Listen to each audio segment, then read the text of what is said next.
ఒక తండ్రి ఎంతో ప్రేమించిన కుమారుడు. అదే ప్రేమ అతని జీవితాన్ని నాశనం చేసింది. సొంత అన్నలు అతన్ని చంపాలని నిర్ణయించారు. గొయ్యిలో పడేశారు. బానిసగా అమ్మేశారు. అబద్ధ ఆరోపణ, జైలు శిక్ష, అందరూ మర్చిపోయిన ఒక ఖైదీ. కానీ దేవుడు మాత్రం అతన్ని మర్చిపోలేదు. గొయ్యి నుంచి జైలు వరకు, జైలు నుంచి రాజభవనం వరకు. ఇది ఒక మనిషి కథ కాదు. ఇది దేవుని యోచన ఎలా నెరవేరుతుందో చెప్పే మహాకావ్యం. ఇదే యోసేపు జీవితం. కనాను దేశంలో తన తండ్రి యాకోబుతో నివసిస్తున్న యువకుడు యోసేపు. అతనికి 17 సంవత్సరాలు. తండ్రి ప్రేమ అతనిపై ప్రత్యేకం. అందుకే అతనికి పొడవైన ప్రత్యేక వస్త్రము ఇచ్చెను. అది ప్రేమకు గుర్తు. కాని అన్నల హృదయాలలో అసూయను రగిలించెను. ఒకరోజు యోసేపు ఒక కల కనెను. పొలములో అన్నలతో కూడా గింజల కట్టలు కడుచుండగా అతని కట్టు నిలిచెను. అన్నల కట్టలు చుట్టూ నిలిచి అతని కట్టుకు వంగి నమస్కరించెను. అతడు ఆ కలను వివరించగా అన్నలు కోపముతో పలికిరి, "నీవు మాపై రాజ్యమేలుదువా? మాపై అధికారము చెలాయించుదువా?" కాని యోసేపు మరల ఒక కల కనెను. సూర్యుడు, చంద్రుడు, 11 నక్షత్రములు అతనికి వంగి నమస్కరించుచుండెను. ఇది విని తండ్రి అతన్ని గద్దించెను. అయినను ఆ మాటలను తన మనసులో దాచుకొనెను. అన్నలు మాత్రం అసూయతో మండుచుండిరి. కలలు చిన్నవిగా కనిపించవచ్చు, కాని దేవుడిచ్చిన కలలు కాలమును, పరిస్థితులను, మనుష్యుల హృదయాలను కూడా మార్చగలవు. షెకెము ప్రాంతమునకు యోసేపు సోదరులు మందలను మేపుటకు వెళ్ళిరి. యాకోబు యోసేపులు పంపెను, "నీ సోదరుల యోగక్షేమము చూచివచ్చుము." దూరము నుండి అతని రంగుల వస్త్రము కనిపించెను. అతడు చేరకమునుపే అన్నల హృదయాలలో కుట్ర పుట్టెను. "ఇదిగో కలలవాడు వచ్చుచున్నాడు, వానిని చంపుదము." కాని రూబేను అడ్డుకొనెను, "ప్రాణము తీయకుడి." అతనిని గొయ్యిలో పడవేసిరి. ఆ గొయ్యిలో నీరు లేదు. అతడు కేకలు వేసుచుండగా వారు కూర్చొని ఆహారము భుజించిరి. ఆ సమయమున గిలాదు నుండి ఈజిప్టుకు వెళ్ళుచున్న ఇష్మాయేలీయుల వర్తకుల కాఫిలా ఆ దారిన పోవుచుండెను. యూదా పలికెను, "మన సోదరుని చంపుటలో లాభమేమి? వానిని అమ్ముదము." 20 వెండి నాణములకు యోసేపును అమ్మిరి. అతడు ఈజిప్టు దేశమునకు తీసుకొనిపోబడెను. రక్తముతో నానిన వస్త్రము తండ్రికి చూపిరి. యాకోబు హృదయం చిన్నాభిన్నమాయెను. "నా కుమారుడు మృగముచే తినబడియుండును." అన్నలు మౌనముగా నిలిచిరి. కాని దేవుని యోచన మౌనంగా ముందుకు సాగుచుండెను. ఈజిప్టు దేశమునకు తీసుకునిపోబడిన యోసేపు ఫరోకు అధికారి అయిన పోతీఫరు యొద్ద కొనబడెను. యెహోవా యోసేపుతో ఉండెను. అతడు చేయు కార్యములన్నియూ అభివృద్ధి పొందెను. పోతీఫరు అతనిని తన ఇంటి యాజమాన్యమంతటిపై నియమించెను. అతని చేతిలో ఉన్నదంతయు యోసేపు ఆధీనమాయెను. కాని ఒకరోజు పరీక్ష వచ్చెను. పోతీఫరు భార్య యోసేపును చూచి, "నాతో పడుకొనుము" అని పలికెను. కాని యోసేపు నిరాకరించెను. "నా యజమానుడు నన్ను విశ్వసించెను. ఈ ఇంటిలో నాకన్నా గొప్పవాడు లేడు. నీవు అతని భార్యవు. అయితే నేను ఈ గొప్ప దుష్కార్యము చేసి దేవునికి విరోధముగా పాపము చెయ్యుదునా?" ఆమె ప్రతిదినము ఒత్తిడి చేసెను. ఒకరోజు అతని వస్త్రమును పట్టుకొనెను.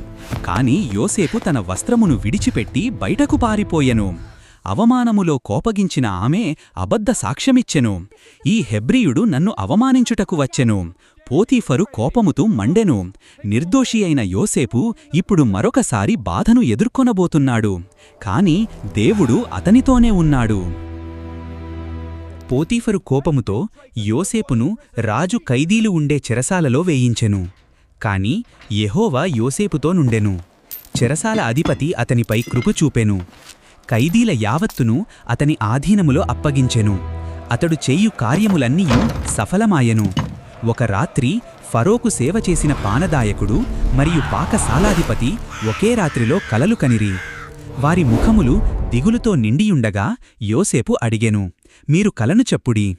వారు తమ తమ కలలను వివరించిరి. యోసేపు పలికెను, "భావములు దేవునివే." పానదాయకునికి చెప్పెను, 3 దినములలో ఫరో నిన్ను పునరుద్ధరించును. పాకశాలాధిపతికి చెప్పెను, 3 దినములలో ఫరో నిన్ను శిక్షించును. మూడవ దినమున అదే విధముగా జరిగెను. విడిపించబడిన పానదాయకునితో యోసేపు వేడుకొనెను, నన్ను జ్ఞాపకముంచుకొనుము. కాని అతడు యోసేపును మరచిపోయెను. చెరసాల గోడల మధ్య మనుష్యులు మరచిన వాడిని దేవుడు మాత్రం మరచలేదు. 2 సంవత్సరములు గడిచిన తర్వాత ఫరో ఒక కల కనెను. నైలు నది తీరమున 7 అందమైన దృఢమైన ఆవులు మేత మేయిచుండెను. వాటిని అనుసరించి 7 కృశమైన క్షీణించిన ఆవులు వచ్చెను. అవి ఆ అందమైన ఆవులను మింగెను. ఫరో మెలకువ వచ్చెను, మరల నిద్రపోయెను. మరొక కల, ఒక కాండముపై 7 నిండిన ధాన్యశీర్షములు. వాటిని అనుసరించి తూర్పుగాలిచేత ఎండిన 7 క్షీణించిన శీర్షములు.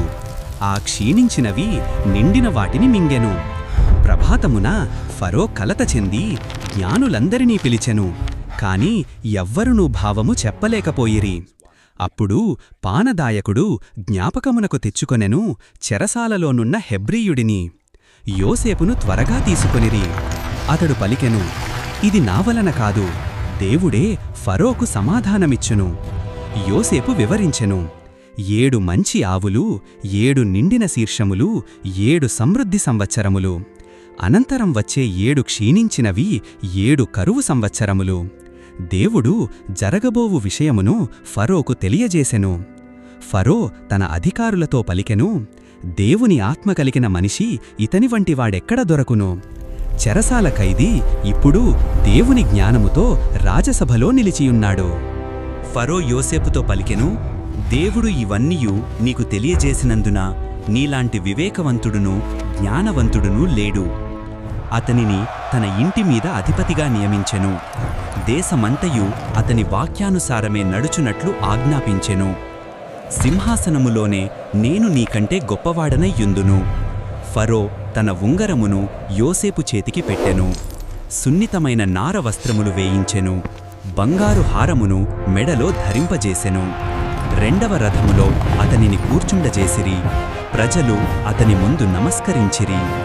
యోసేపుకు జప్నత్ నేహు అనే కొత్త పేరు ఇచ్చిరి. పోతీఫెర కుమార్తెయగు ఆసనతును భార్యగా ఇచ్చిరి. 30 సంవత్సరముల వయసులో యోసేపు ఈజిప్టు దేశాధికారిగా నిలిచెను. 7 సమృద్ధి సంవత్సరములలో అతడు ధాన్యమును సమకూర్చెను. నగరములలో నిల్వ చేసెను. ధాన్యము సముద్రపు ఇసుక వలె విస్తరించెను. అనంతరం కరువు వచ్చెను.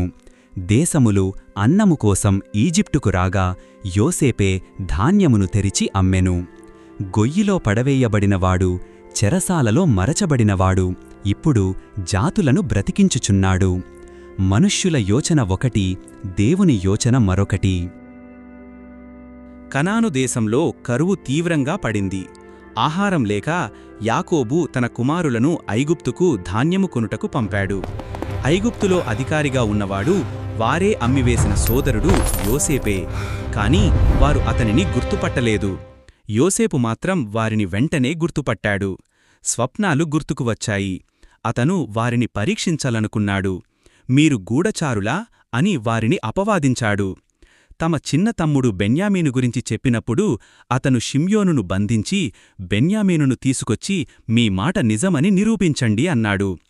వారు కనానుకు తిరిగి వెళ్లి జరిగినది యాకోబుకు వివరించారు. కాని బెన్యామీనును పంపుటకు తండ్రి సిద్ధపడలేదు. కరువు మరింత తీవ్రమైనప్పుడు మాత్రమే యూదా హామీ ఇచ్చి బెన్యామీనును తీసుకొని ఐగుప్తుకు వచ్చాడు. యోసేపు వారిని చూసి మనసులో కదిలిపోయాడు. బెన్యామీనుతో ప్రత్యేకంగా సత్కారం చేశాడు. కాని చివరి పరీక్ష ఇంకా మిగిలింది. తన వెండి పాత్రను బెన్యామీను సంచిలో దాచించి దొంగతనం చేసినట్టు ఆరోపించాడు. సైనికులు వెంటాడి వారిని పట్టుకొచ్చారు. బెన్యామీను దోషిగా తేలాడు. అప్పుడే యూదా ముందుకు వచ్చి తమ్ముడి బదులుగా తానే దాసుడనయ్యుండుటకు వేడుకున్నాడు. అతని మాటల్లో మారిన హృదయం కనిపించింది. అక్కడే కథ ఉత్కంఠతకు చేరింది. సోదరుల పశ్చాత్తాపం నిజమా? యోసేపు తనను తెలియజేస్తాడా? ఈజిప్టు రాజప్రాసాదం నిశ్శబ్దంగా ఉంది. సోదరుల ముందు నిలబడ్డాడు ఆ పరదేశీ అధికారుడు. కాని అతని హృదయం మాత్రం ఒక సోదరుడిది. ఇంక ఆపుకోలేకపోయాడు. అందరూ బయటికి వెళ్ళండి అని ఆజ్ఞాపించాడు. గది ఖాళీ అయ్యింది. మిగిలింది కన్నీటి శబ్దం మాత్రమే. ఆయన గట్టిగా విలపించాడు. ఆ శబ్దం ఈజిప్టంతా మార్మోగింది. అప్పుడు అతను పలికాడు, నేనే మీ సోదరుడు, నేనే యోసేపు. భయంతో గడ్డకట్టిపోయారు సోదరులు. తమ గతపు పాపం ముందు నిలబడ్డారు వారు. కాని యోసేపు మాటలు తీర్పు కావు. ఆయన మాటలు క్షమ. మీరు నన్ను అమ్మినా దేవుడు నన్ను ముందుగా పంపాడు ప్రాణాలు కాపాడటానికి. అది ప్రతీకారం సమయం కాదు, అది పరివర్తన సమయం. సోదరులను దగ్గరకు పిలిచాడు. వారిని ఆలింగనం చేసుకున్నాడు. బెన్యామీనుతో కలిసి కన్నీటి తడిలో కరిగిపోయాడు. అక్కడ ద్వేషం ఓడిపోయింది, క్షమ గెలిచింది, దేవుని ప్రణాళిక మహిమించబడింది. ఈజిప్టు రాజభవనంలో ఒక వార్త మెరుపు వేగంతో వ్యాపించింది. యోసేపు సోదరులు వచ్చారని తెలుసుకున్నప్పుడు ఫేరో సంతోషించాడు. మీ తండ్రిని, మీ కుటుంబాన్ని అందరినీ ఇక్కడికి తీసుకురండి అని ఆజ్ఞ ఇచ్చాడు. ఈజిప్టు రథాలు సిద్ధమయ్యాయి, కానుకలు సిద్ధమయ్యాయి, గౌరవం సిద్ధమైంది. కానాను దేశంలో వృద్ధుడైన జాకోబ్ ముందుకు రథాలు చేరుకున్నాయి. యోసేపు బ్రతికే ఉన్నాడు అన్న మాట విన్నప్పుడు అతని హృదయం ఒక్క క్షణం నమ్మలేదు. కాని రథాలు చూసినప్పుడు ఆశ మళ్లీ జీవించింది. బేయర్షేబాలో బలి అర్పించి దేవుణ్ణి ప్రార్థించాడు. ఆ రాత్రి దేవుడు స్వప్నంలో పలికాడు, యాకోబు, భయపడకు, ఈజిప్టుకు వెళ్ళు, అక్కడ నేను నిన్ను గొప్ప జనముగా చేస్తాను. అప్పుడు 70 ప్రాణాలు, ఒక కుటుంబం, ఒక వాగ్దానం కానాను విడిచి ఈజిప్టు వైపు ప్రయాణం మొదలుపెట్టాయి. గోషేను దేశంలో తండ్రి కొడుకు కలిసే క్షణం సమీపిస్తోంది. విభజించిన సంవత్సరాలు ముగియబోతున్నాయి. దేవుని ప్రణాళిక మరొక అధ్యాయంలోకి ప్రవేశిస్తోంది. ఈజిప్టు రాజప్రాసాదం, బంగారు స్తంభాలు, రాజసింహాసనంపై మహారాజు ఫరో. ఆ రాజసభలోకి ఒక వృద్ధుడు నడుస్తున్నాడు. అతని కాళ్లలో వయసు భారముంది. కాని అతని కళ్లలో అనుభవాల గాథ ఉంది. అతనే ఇశ్రాయేలు పితామహుడు యాకోబు. తన కుమారుడు యోసేపు ద్వారా పరిచయం చేయబడి ఫరో ముందుకు తీసుకువచ్చబడ్డాడు. నీ వయసెంత అని రాజు అడిగినప్పుడు యాకోబు సమాధానం, నా పరదేశి జీవితం 130 సంవత్సరాలు. నా దినాలు కొద్దివి, శ్రమతో నిండినవి. ఒక రాజు ఎదుట నిలబడ్డ వృద్ధుడు.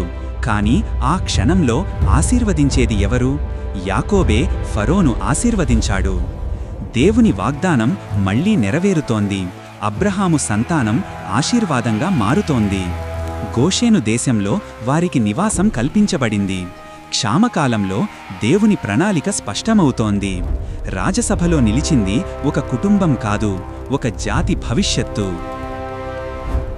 భూమి అంతా క్షామంతో కాలిపోతోంది. పంటలు లేవు, ఆహారం లేదు, ప్రజలు ఆశ కోల్పోతున్నారు. కాని ఈజిప్టులో ఒక మనిషి జ్ఞానం దేశాన్ని నిలబెడుతోంది. అతనే యోసేపు. ప్రజలు ఆహారం కోసం అతని దగ్గరకు వచ్చారు. మొదట వారు తమ వెండిని ఇచ్చారు, తరువాత తమ పశువులను ఇచ్చారు. క్షామం మరింత పెరిగింది. అప్పుడు వారు తమ భూములను కూడా అప్పగించారు.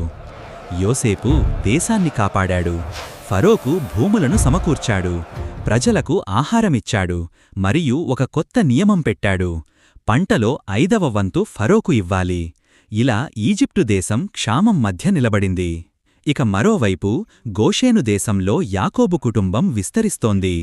వృద్ధుడైన యాకోబు చివరి రోజుల్లో ఒక కోరిక చెప్పాడు తన కుమారుడు యోసేపుకు, నన్ను ఈజిప్టులో కాదు, నా పితరుల సమాధిలో పూడ్చాలి. అది కేవలం ఒక కోరిక కాదు, దేవుని వాగ్దానంపై ఉన్న విశ్వాసం. ఈజిప్టులో ఒక ప్రశాంతమైన గది. వృద్ధుడైన యాకోబు తన జీవితపు చివరి రోజుల్లో మంచంపై విశ్రాంతిగా ఉన్నాడు. ఆ వార్త విని అతని కుమారుడు యోసేపు వెంటనే తన 2 కుమారులతో వచ్చాడు, మనష్షే మరియు ఎఫ్రాయిం. యాకోబు తన బలహీనమైన కళ్లతో వారిని చూశాడు.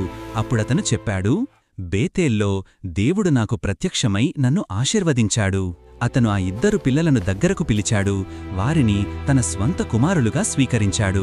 యోసేపు పెద్దవాడైన మనష్షేకు పెద్ద ఆశీర్వాదం రావాలని భావించాడు.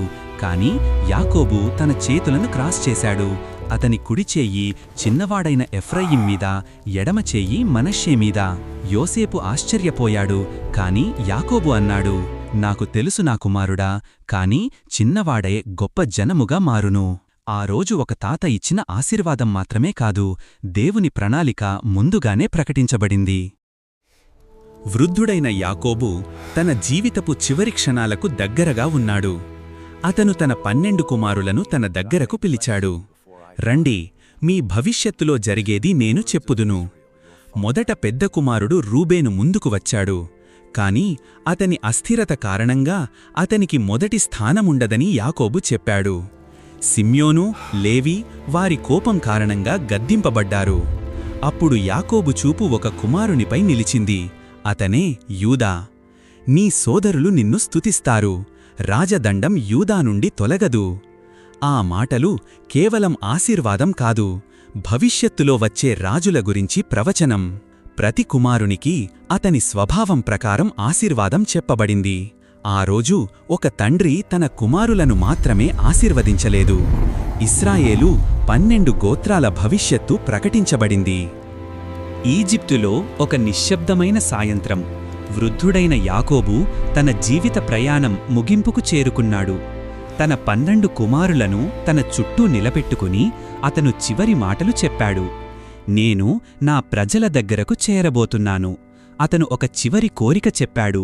నన్ను ఈజిప్టులో కాదు, కానాను దేశంలో నా పితరులు విశ్రాంతి తీసుకుంటున్న గుహలో పూడ్చండి. అది మక్ఫేల గుహ.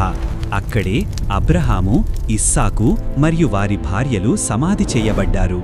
చివరి మాటలు ముగిశాయి. యాకోబు తన కాళ్లను మంచంపై చేర్చుకున్నాడు. ఆ తరువాత అతని శ్వాస నెమ్మదిగా ఆగిపోయింది. ఒక మనిషి జీవితం ముగిసింది, కాని దేవుని వాగ్దాన కథ మాత్రం ఇంకా కొనసాగుతోంది. ఈజిప్టు రాజభవనంలో ఒక విషాదమైన క్షణం. తన తండ్రి యాకోబు మరణించగా యోసేపు అతని మీద వాలి కన్నీళ్లు పెట్టుకున్నాడు. తండ్రి చివరి కోరిక ప్రకారం యాకోబును కానాను దేశానికి తీసుకువెళ్లి పితరుల సమాధిలో గౌరవంగా పూడ్చారు. తరువాత యోసేపు సోదరుల హృదయాల్లో భయం మొదలైంది. ఇప్పుడు తండ్రి లేడు, యోసేపు మనపై ప్రతీకారం తీర్చుకుంటాడేమో. కాని యోసేపు వారికి చెప్పిన మాటలు చరిత్రలో నిలిచిపోయాయి. మీరు నాకు చెడు చెయ్యాలని ఆలోచించారు, కాని దేవుడు దానిని మంచిగా మార్చాడు. అలా అతను తన సోదరులను ఆదరించాడు. యోసేపు 110 సంవత్సరాలు జీవించాడు. చివరి రోజుల్లో ఒక విశ్వాసపు మాట చెప్పాడు. దేవుడు తప్పకుండా మిమ్మల్ని సందర్శిస్తాడు.